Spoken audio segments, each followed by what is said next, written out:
agora, esta noite, eu quero que você abra comigo o 19º capítulo do Evangelho de Lucas. No 19º capítulo, Jesus está passando por Jericó, neste ponto das Escrituras, e um homem cego gritou e disse: Jesus, filho de Davi, tem misericórdia de mim. E Jesus o tocou, e ele foi curado. E agora ele está passando bem pelo meio de Jericó, e outro incidente acontece. Ao mesmo tempo, e Jesus entrou e passou por Jericó. E eis que havia um homem chamado Zaqueu, que era o chefe entre os publicanos. E ele era muito rico. E ele procurou ver quem era Jesus, mas não pôde por causa da multidão. Isso significa a pressão da multidão. Isso não significa a mídia, porque ele era de baixa estatura, e correu adiante e subiu em uma árvore para vê-lo, pois ele ia passar por aquele caminho. E quando Jesus chegou ao lugar, olhou para cima e o viu e disse-lhe: Zaqueu, apressa-te, desce, pois hoje me convém ficar em tua casa. E ele se apressou e desceu, e o recebeu com alegria. E quando o viram, todos murmuraram e disseram que ele tinha ido ser hóspede de um homem que é pecador. E Zaqueu levantou-se e disse ao Senhor: Eis, Senhor, que metade de todos os meus bens eu vou dar aos pobres. E se eu tiver tomado algo por falsa acusação, dou 4 vezes mais. E Jesus disse-lhe: Hoje chegou a salvação a esta casa, pois também ele é filho de Abraão, porque o Filho do Homem veio buscar e salvar o que estava perdido. O Filho do Homem veio buscar e salvar o que estava perdido. E há milhares de pessoas aqui esta noite que estão perdidas. Você não está perdido de seus pais ou de seus amigos. Você está perdido de Deus. Você está separado de Deus. E Jesus veio para te buscar. E ele buscou Zaqueu. E eu vou te contar a história. Enquanto Jesus passava por Jericó. Agora você vê. Zaqueu era um publicano. Ele coletava impostos para Roma.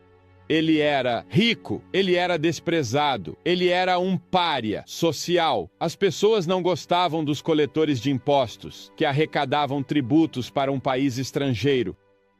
E se Jesus tivesse considerado a opinião pública, ele nunca teria olhado para Zaqueu, mas Jesus nunca considerou a opinião pública. As Escrituras dizem que em todas as ocasiões, Jesus não fez de si mesmo uma reputação.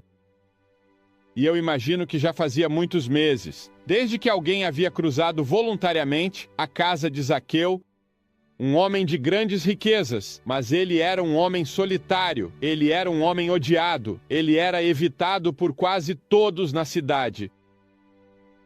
Mas sua curiosidade o dominou. Queria ver Jesus. Ele possivelmente tinha ouvido falar Jesus e tinha ouvido as pessoas chamá-lo por muitos nomes. Algumas pessoas chamaram Jesus de diabo. Outros disseram que ele era um fanático.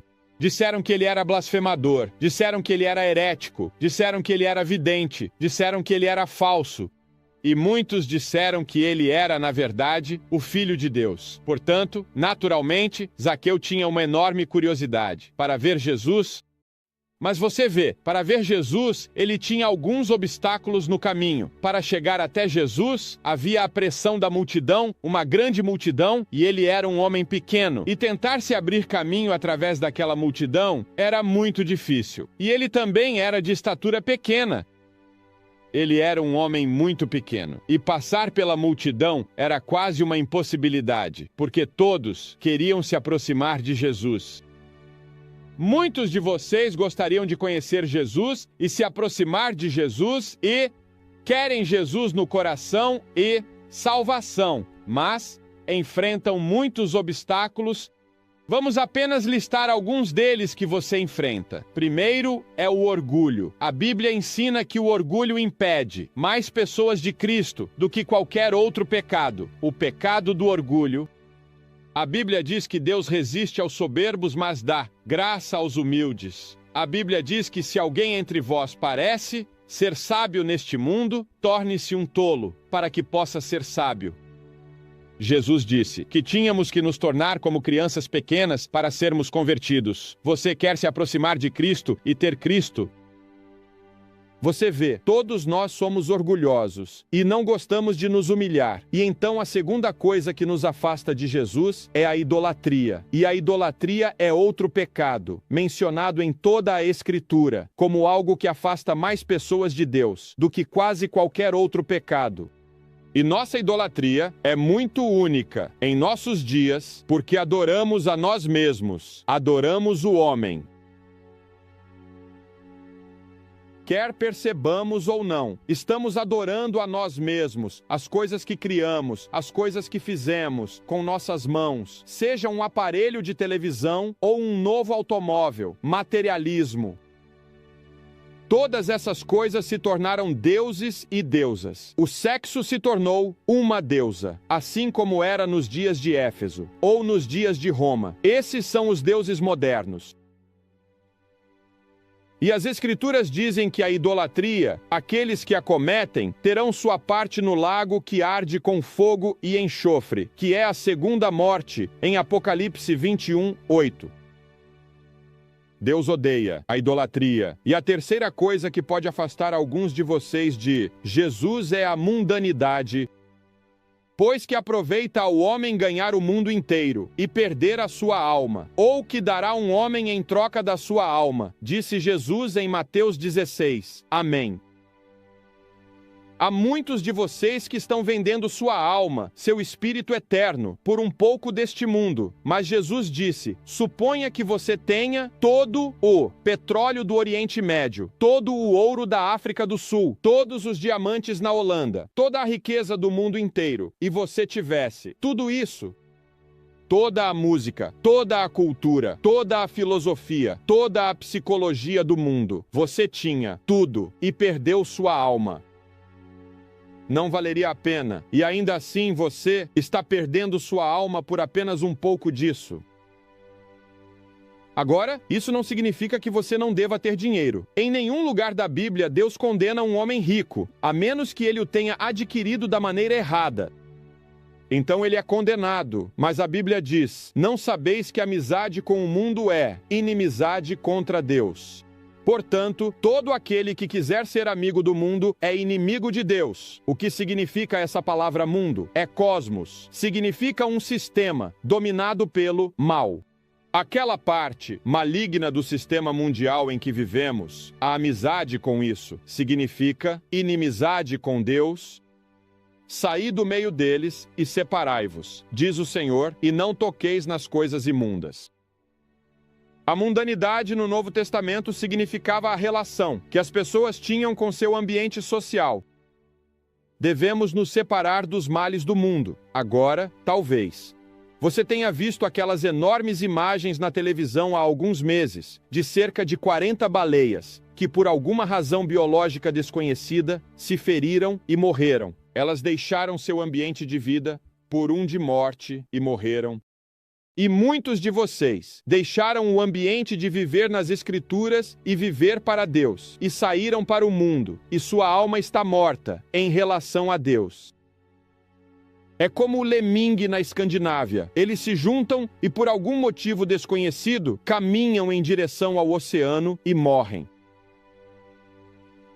Você traz a sua própria morte espiritual. Você promove a sua própria morte eterna ao se deixar levar pelos males do mundo ao seu redor. E o mundo ao seu redor o aperta em seu molde. E isso se torna um obstáculo para você vir a Jesus, porque a Bíblia diz que você terá que abrir mão das coisas erradas que estão no mundo. A luxúria, a ganância, o ódio, o preconceito e o materialismo, que fazem parte do mundo e que estão errados. Você tem que se afastar ao vir a Cristo. É tão difícil seguir a Cristo nos dias modernos. Não é fácil ser cristão. Não vou te enganar. Eu diria que é mais difícil ser cristão agora na América moderna, ou no mundo ocidental moderno, do que em qualquer outra parte do mundo. Vê, para ser cristão em algumas partes do Oriente ou em algumas partes do mundo, deve se posicionar por Jesus e sofrer. Mas em um país onde não há sofrimento e não há perseguição física, é bastante fácil simplesmente deslizar, realmente não conhecendo Cristo, chamando a si mesmo de cristão, mas não sendo realmente um cristão, não um cristão do Novo Testamento. E há milhares de pessoas assim que frequentaram a igreja a vida toda, foram batizadas e confirmadas, mas ainda não conhecem Cristo.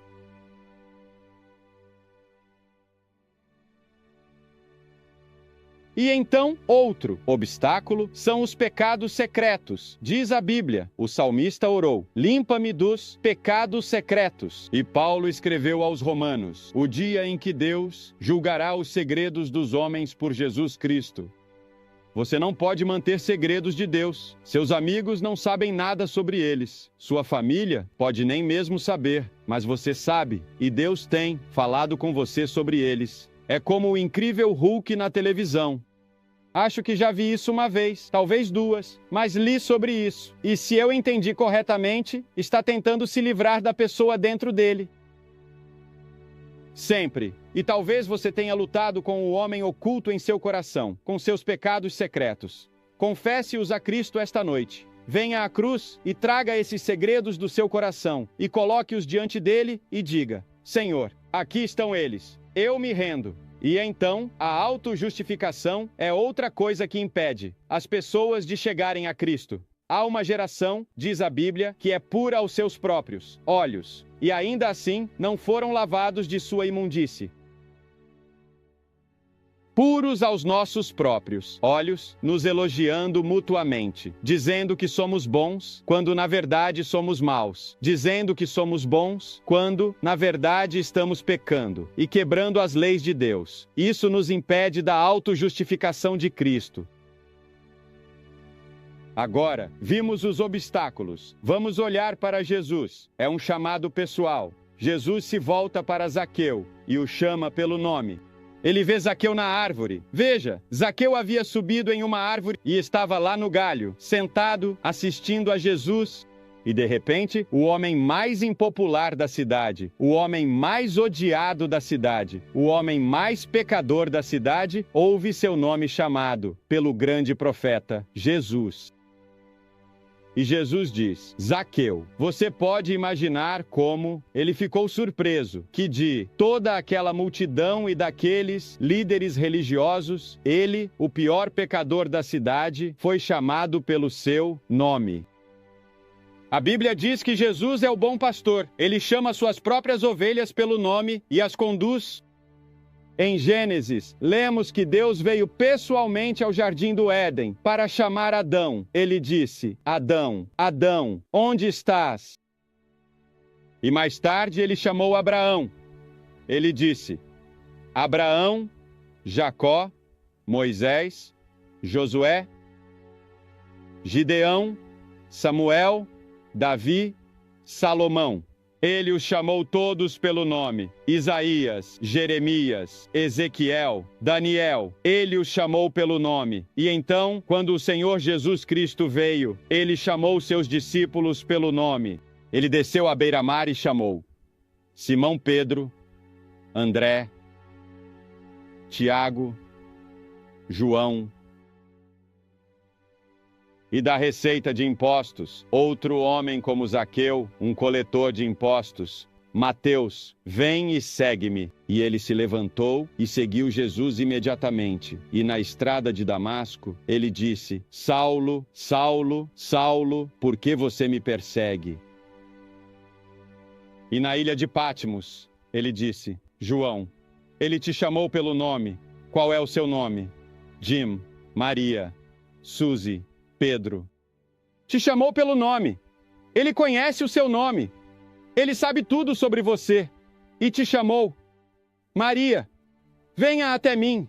Eu quero entrar na sua casa e no seu coração. Jim, você precisa de mim. Você sabe que precisa de mim para te ajudar, para te perdoar, para te levar ao céu. Levante-se do seu assento e venha. Ele te chamou pelo nome. Ele olhou para cima na árvore e disse: Zaqueu, e era um chamado urgente. Ele disse: Zaqueu, apresse-se, tenha pressa, não temos muito tempo. E é isso que ele diz a você: apresse-se, venha rápido. Se você vai vir a Cristo, venha agora. Você pode nunca ter outro momento como este. Em nenhum lugar a Bíblia promete que você pode ser salvo amanhã. É hoje. Hoje é o dia da salvação. Agora é o tempo aceito. Pode não haver um amanhã para você.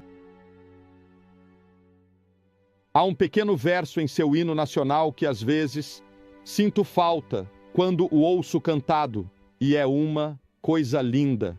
Ó Senhor nosso Deus, levanta-te, em ti nossas esperanças se fixam. Deus, salva-nos a todos. Esta noite, minha oração por você. E é isso que o Senhor Jesus veio buscar e salvar, o que está perdido. Hoje, Ele está chamando você urgentemente pelo nome. E foi um chamado bem-sucedido, porque Zaqueu se apressou. Você sabe o que ele fez? Ele não esperou para descer da árvore. Moody, o evangelista do século passado, disse que Zaqueu foi convertido do galho ao chão. E eu espero que isso seja verdade. O jovem rico veio a Jesus dizendo: ele se prostrou diante de Jesus. Ele estava correndo para Jesus, apressando-se para chegar a Jesus. E ele chegou a Jesus, mas não conseguiu pagar o preço. E ele estava perdido. Embora Jesus o amasse, e Jesus tentasse, e Jesus conversasse com ele, e lhe desse um tempo precioso, ainda assim, aquele jovem nunca veio a Jesus. Mas Zaqueu, o grande pecador, veio a Jesus. E Jesus foi à casa de Zaqueu. E você sabe o que eu acho? Eu acho que Jesus provavelmente levou Mateus com ele. E eu espero que Mateus e Zaqueu tenham entrado em uma conversa até tarde da noite. E Mateus lhe contou sobre sua própria experiência. Como ele também havia sido um coletor de impostos, como ele havia sido um pecador e como Jesus o havia chamado pelo nome.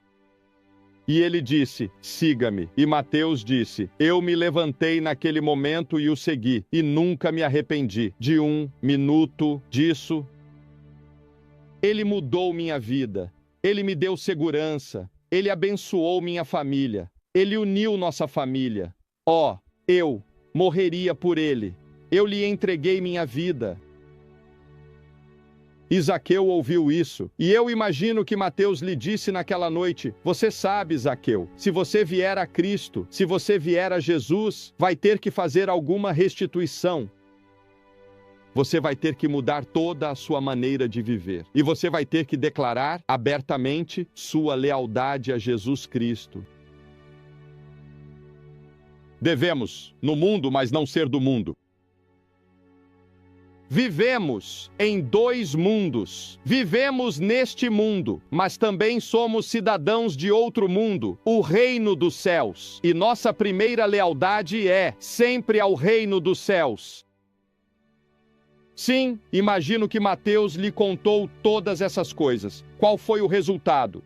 O resultado foi que Zaqueu recebeu Cristo. Agora, receber Cristo envolve um ato de fé além da mera razão humana. A Bíblia diz que o homem natural não recebe as coisas do Espírito de Deus, pois são loucura para ele, nem pode conhecê-las, porque se discernem espiritualmente. Você não pode raciocinar até o reino de Deus. Você não pode raciocinar seu caminho até Jesus. Eu não imagino que Zaqueu tenha se sentado e analisado toda a filosofia e todos os debates teológicos sobre Jesus. Ele simplesmente o recebeu com alegria, pela fé, assim como uma criança pequena. E Jesus o recebeu e o perdoou. Veja, Cristo está batendo à porta do nosso coração esta noite. Ele está pedindo às pessoas como você que o recebam. E o acusaram dizendo: este homem recebe pecadores. Você é um pecador. Você quebrou a lei de Deus. Eu sou um pecador. E você? Claro que sim, ele recebe pecadores. Não é uma coisa maravilhosa que ele receba pecadores. E quando eu estiver de pé, e se me perguntarem nos portões do céu, quando eu morrer, qual é a senha? Eu vou dizer, estou aqui pela graça e pela misericórdia de Deus. Quando eu morrer e chegar às portas do céu, qual é a senha? Eu vou dizer que estou aqui pela graça e misericórdia de Deus, por causa do que Jesus Cristo fez na cruz. Não estou aqui por nenhuma boa obra que Billy Graham tenha feito. Não vou para o céu porque preguei em um grande estádio cheio de pessoas como este esta noite. Eu não vou para o céu porque li a Bíblia. Eu não vou para o céu porque orei. Eu não vou para o céu por causa de uma maravilhosa esposa cristã e 5 filhos cristãos. Eu vou para o céu por causa da graça e da misericórdia de Deus. Eu sou um pecador. Eu mereço julgamento. Eu mereço o inferno. Estou indo por causa de Cristo e eu recebi Cristo. Deixei-o entrar no meu coração e eu fui até a cruz. Ele perdoou meu pecado. Eu tenho vida eterna. Eu sei que estou salvo esta noite. Eu sei de onde vim, eu sei porque estou aqui, eu sei para onde estou indo. E se ele vier esta noite, estou pronto. Você sabe disso, você tem certeza sobre isso. Este homem recebe pecadores, mas a todos quantos o receberam, deu-lhes o poder de se tornarem filhos de Deus, a saber, aos que creem em seu nome. Você o recebe e deixa que ele entre em sua vida, e você descobrirá o que significa ser alegre sem Cristo, para preencher aquele vazio em sua vida. Nada mais satisfaz. Sexo não satisfaz. Drogas não satisfazem. Poder, popularidade. Tudo isso não é nada. Cristo é tudo. E então, quando você tem Cristo, está pronto para viver aqui e agora. A vida com L maiúsculo. Quando você realmente conhece Cristo como seu Salvador. Sim, Zaqueu recebeu Cristo com alegria. E note outra coisa: Zaqueu confessou Cristo abertamente em público. Ele se colocou na frente de todos os seus amigos na cidade inteira e disse: eu estive errado, eu fui um pecador. Estou pronto para restaurar tudo o que fiz, se necessário, custe o que custar. A partir de agora, estou seguindo Jesus Cristo. Ele é meu Senhor e Ele é meu Salvador. Ele veio buscar e salvar-me nesta cidade de Jericó. Ele veio a Halifax na forma desta cruzada para buscar e salvar você. E Ele te chamou pelo nome. E Ele diz: apresse-se, venha, enquanto há tempo. Porque, como você vê, as Escrituras dizem: todo aquele que nega o Filho não tem o Pai, mas aquele que confessa o Filho abertamente também tem o Pai. Além disso, as Escrituras dizem: todo aquele que confessar que Jesus é o Filho de Deus, Deus habita nele, e ele em Deus. E Jesus disse: se você me negar diante dos homens, se você me negar publicamente, eu não o confessarei diante de meu Pai que está no céu. Você vê, Jesus Cristo foi crucificado publicamente na frente de centenas de pessoas, morrendo e sangrando por você. E Ele pede que você o receba publicamente. Há 3 coisas que você precisa fazer. Primeiro, ouça isso, para que você nunca possa estar no julgamento e dizer: eu nunca soube. Primeiro, você deve se arrepender do seu pecado. Como você se arrepende? Arrepender significa mudar sua mente, significa se voltar. Na sua vida você se vira e começa em uma nova direção. Agora você pode não conseguir se voltar por conta própria, não pode. Você precisa dizer: Senhor, ajude-me a voltar, ajude-me a arrepender. Significa que você quer deixar Cristo entrar em sua vida e mudar todo o seu padrão de vida, seu estilo de vida, tudo, se necessário. E então a segunda coisa, pela fé você o recebe. Agora, essa palavra, fé, pode fazer você tropeçar. Significa que você se compromete, que você se entrega à fé. Sua vida total a Jesus Cristo, você não está confiando em nenhum outro Deus. Você não está confiando em nenhuma outra religião. Você não está confiando em nada além de Jesus Cristo e somente Ele, para salvá-lo. Isso é fé. Compromisso total com Cristo. E então, em terceiro lugar, você está disposto a segui-lo. Você está disposto a ser seu discípulo. Agora, a palavra discípulo significa aprendiz, ou disciplina. Significa disciplina, aprendizado. Você está seguindo-o. crescendo na graça e no conhecimento de Cristo através do estudo da Bíblia, da oração, do testemunho e da participação na igreja. Você diz, Billy, a maioria dessas coisas eu já estou fazendo. Você realmente conhece Cristo? Tem certeza? Se você não tem certeza, se você não está certo de que Cristo está em seu coração esta noite e que seu pecado está perdoado, Ele está chamando você pelo nome, Ele vê você e diz: apresse-se e venha. Vou pedir que você se levante do seu assento, muitos de vocês. Levante-se do seu assento e venha ficar na frente. E diga, ao vir, que quero ir à cruz pela fé esta noite e quero que meus pecados sejam perdoados. Quero saber que tenho vida eterna. Quero saber que vou para o céu.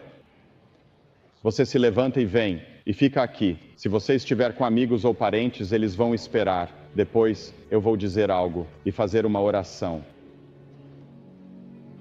E nós lhe daremos algumas literaturas para ajudá-lo em sua vida cristã. E então você pode ir e se juntar aos seus amigos. Mas vou pedir que ninguém deixe o estádio agora. Todos em atitude de oração, enquanto as pessoas já estão vindo.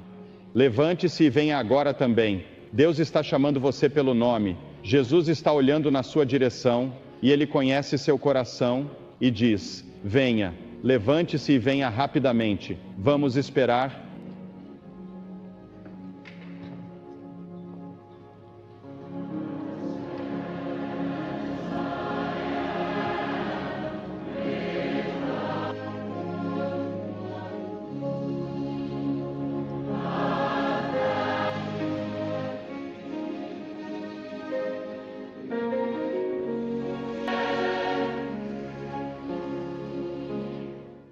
Enquanto centenas estão respondendo ao convite do Sr. Graham para fazer um compromisso público com Jesus Cristo, você pode fazer esse mesmo compromisso exatamente onde está.